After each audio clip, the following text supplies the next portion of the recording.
فرشته عالمي چیرته ده او څه کوي او د فرشتې عالمي په باره کې هغه معلومات چې تر اوسه پورې نه پوهېدئ له موږ سره وګورئ.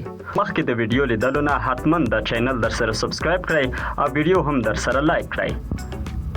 فرشته عالمي د پښتو ژبې تکړه خبریاله او همدارنګه فلمي ستوري وه چې په افغانستان کې یو د مشهورترین سریالونو کې دی کار وکړ چې په نامه د سوله او سیال و. فرشته عالمي وکولی شول د پښتنو په زړونو کې ځای پیدا کړي. خو فرشته عالمي کومه چې موږ پیژنو د ډېرو مشکلاتو سره په ژوند کې مخ وه، مخصوصا د دې کم عمر کې واده له یو ډېر مشر عمر لرونکي سړي سره.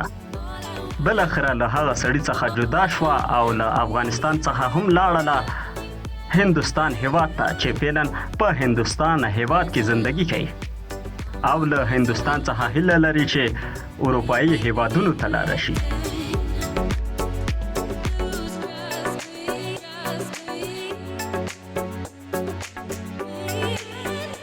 ډیره مننه چې تر اخره پورې را سره وئ. په اخر کې مې لایک او کومنټ له یاد څخه ونه وځي.